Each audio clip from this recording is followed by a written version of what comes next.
I want to start today with a bit of a vibe check. Do you remember that movie from the mid-2000s, Idiocracy? Oh, absolutely. The Mike Judge film. Yeah. It's got It's electrolytes. what plants crave. Yeah. Exactly. So for the longest time, that movie was just this funny, cult, classic comedy. You know, Luke Wilson wakes up 500 years in the future and everyone is, well, let's just say cognitively impaired. It's a very kind way to put it. Yeah. The whole premise was that humanity just got dumber over time because smart people stopped having kids. Right. And there's this one scene that I keep seeing everywhere lately. The main character, who's just a totally average guy from our time, is Yeah. taking this IQ test. And the guy giving the test is supposedly the smartest man in the world. I remember this. It's that simple bucket logic puzzle. So simple. It's like, if you have a 2-gallon bucket and a 5-gallon bucket, how many buckets do you have? And the future genius just completely melts down. He's sweating. He's panicked. He just goes, I don't know, man. And it's funny, but people aren't sharing it as a joke anymore. They're sharing it almost like it's a documentary. Like, look around, this is happening. It is an unsettling thought. But this is where we have to sort of pump the brakes on the movie and look at the actual research we pulled for this deep dive. Okay. Because Idiocracy might have gotten the mechanism wrong. It's not about genetics or breeding, but the sources we have suggest it got the result frighteningly right. So we're not breeding ourselves into stupidity. We're doing something else entirely. We are structurally reconfiguring our minds. We are in the middle of a very real, measurable phenomenon called the reverse Flynn Effect. And it's not biology, it's technology. Or, more accurately, how we're using it. Okay, reverse Flynn effect. I've heard of the regular Flynn effect. That's the idea that humans were getting smarter for decades, right? Exactly. For most of the 20th century, IQ scores across the developed world were just climbing, pretty reliably, about 3 points per decade. And that was from better nutrition, better schooling. All that stuff, less lead in the paint. We were on this clear upward trajectory. We were getting sharper. And now you're telling me that engine has stalled. Not just stalled. In a Like- lot of places, it's actually going backward. And the data here is really, really robust. We're looking at major studies from Norway, Denmark, France, the UK. The Norwegian data was the one that stood out to me. Yeah, it's particularly interesting because they use military conscript records. Which means they're testing basically everyone, not just the kids who plan on going to college. It's a huge sample. Precisely. It cuts out a lot of that selection bias. And what they found is that scores peaked somewhere in the mid-90s. And since then, a steady decline. Wow. And in the UK, another study showed the IQ of the average 14-year-old dropped by 2 points between 1980 and 2008. Okay, hold on. I have to play devil's advocate for a second. My nephew is 12, and he's editing videos. He can code a little Python. Huh. He navigates digital interfaces way faster than I can. Yeah. Are we really getting dumber? Or are we just measuring the wrong things? Maybe he's not great at long division, but he's doing other things. That is the million-dollar question. And the research is very clear on this. It distinguishes between different types of intelligence. You're right, our reaction times are great. Visual processing, fantastic. So all that video gaming paid off. We're twitchy. But what is tanking, what is specifically dropping in all this data, is something called crystallized intelligence. Okay, so what is that? Unpack that for me. Think of it as your internal library of knowledge. It's vocabulary, it's general facts, but more importantly, it's the ability to use that knowledge to reason. It's deep reading comprehension. So it's about connecting the dots. It's taking dot A and dot B and drawing a complex line of argument between them without needing someone else to draw it for you. So we're faster at processing what's on the screen, but we're worse at, well, at thinking. We are worse at deep linear logical analysis. The sources call this a shift from a lexicographic culture, one built on reading dense text, which trains your brain to follow a long argument, to a post-concentration society. Post-concentration society, I feel personally attacked. We all should. It's the algorithmic sludge we live in. We've moved into a world of just fragmented attention. There's a study in our notes that found the mere presence of a smartphone on your desk, Just sitting there. just sitting there, face down, silent, it reduces your available cognitive capacity. Because a part of your brain is permanently busy inhibiting the urge to check it. That's cognitive fuel you can't spend on the actual problem in front of you. It's like trying to solve a puzzle while someone is whispering your name. You're not looking at them, but you're definitely thinking about it. Exactly. But, and this is the big pivot for today's deep dive, distraction is kind of old news. We've known for a decade that our phones are distracting. The new threat, the one that leads to this sovereignty trap, isn't distraction, Its replacement. You're talking about generative AI. I am. And we need to introduce a key term here: cognitive offloading. Okay, cognitive offloading. It sounds a little like corporate jargon for just being lazy. It's actually a totally fundamental part of being human.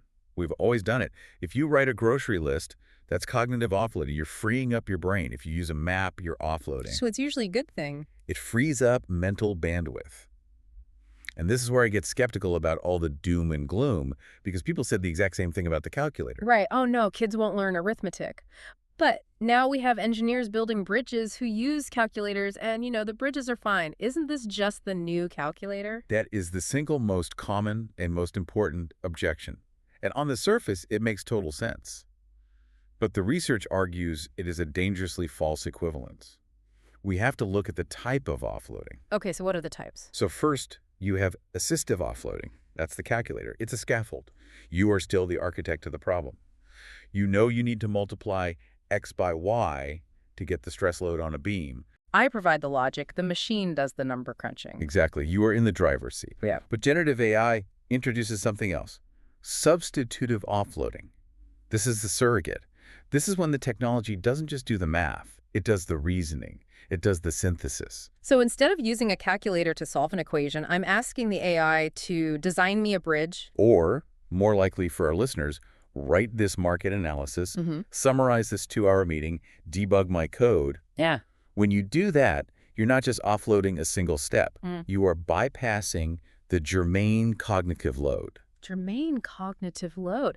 That sounds intense. Is that like the good kind of pain you get from a workout? That is the perfect analogy. Think about it. You go to the gym, you want to build your biceps. You pick up a heavy dumbbell. That burning sensation, that struggle. Right. That is the signal to your muscle fibers to tear and then rebuild stronger. No pain, no gain. In your brain, that struggle, that friction, when you're trying to find the right word for a sentence or connect two ideas, that is germane load. That's your neurons firing and wiring together. That is literally you building the neural architecture of knowing something. So if I asked ChatGPT to just write the email for me. It's like going to the gym and having a robot lift the weights for you. I mean, the weight still went up and down. The job got done. The weights moved, the email was sent, but your muscles didn't do any work. You didn't get any stronger. In fact, if you do that every single day, you atrophy. And this is what leads to that term I saw in the outline that honestly freaked me out. The hollowed mind. The hollowed mind.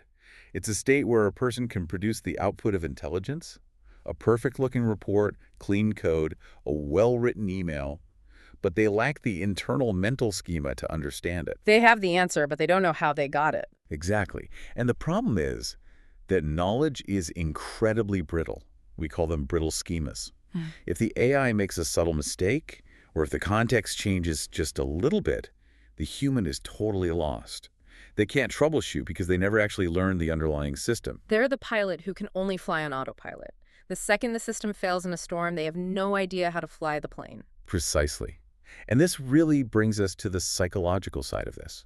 Because if this is making us hollow, then why are we all doing it? Why does it feel so good? Because it's easy. I mean, I love using these tools. I feel like a wizard. I type a few words and poof, magic. And that feeling right there, that is the essence of the sovereignty trap. The sovereignty trap. It's a psychological dynamic where we willingly give up our role as the arbiter of truth to the machine.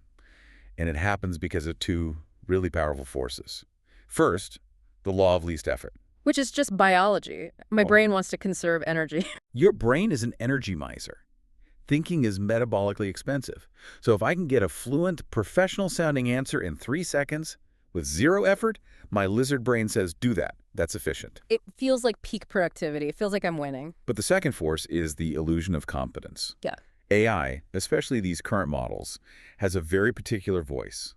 It's confident, authoritative. It uses perfect grammar. It sounds like a consultant that you'd pay $1,000 an hour for. Right. And that creates a facade of expertise. We mistake the fluency of the language for the accuracy of the content.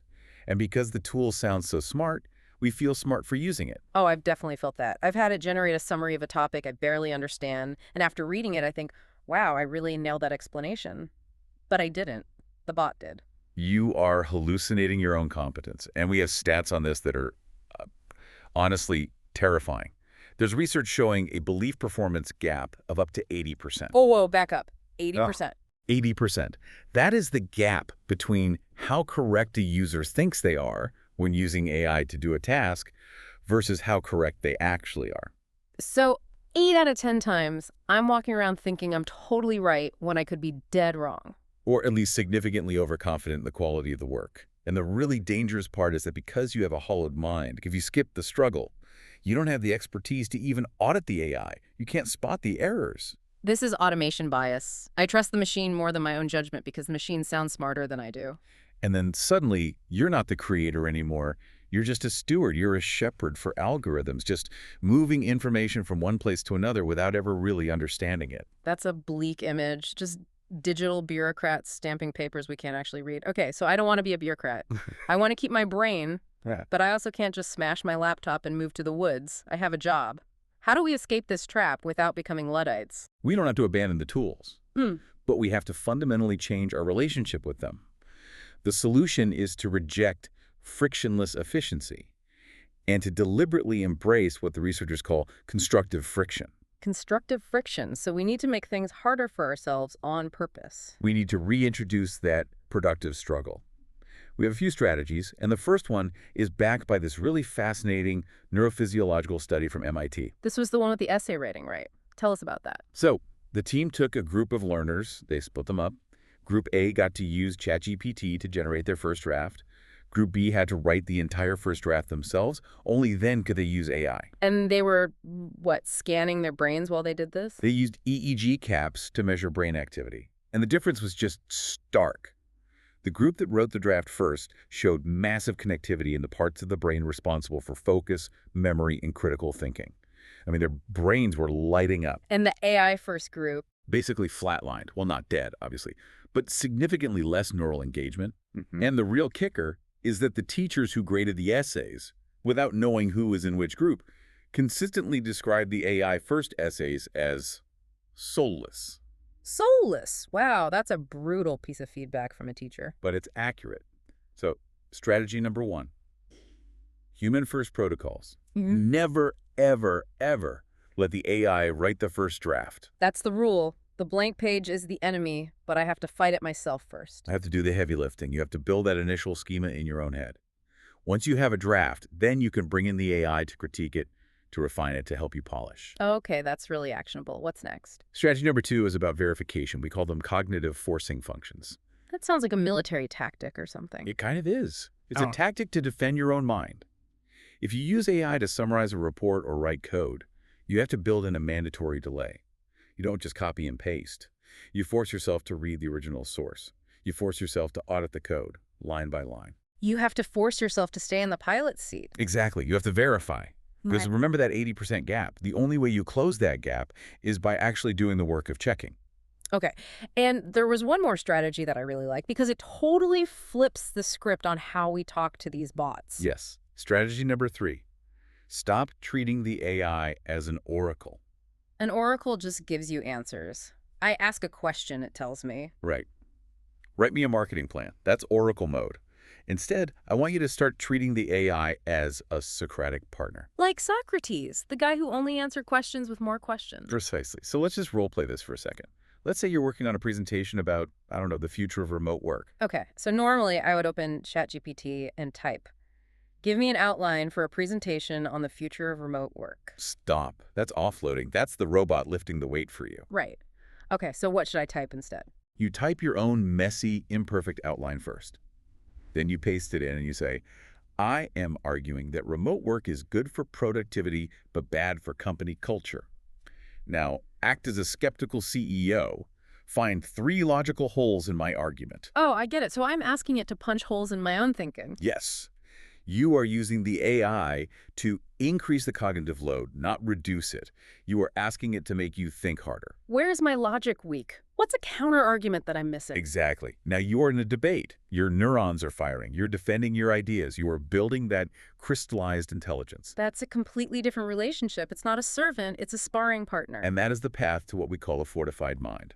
A mind that has cognitive sovereignty.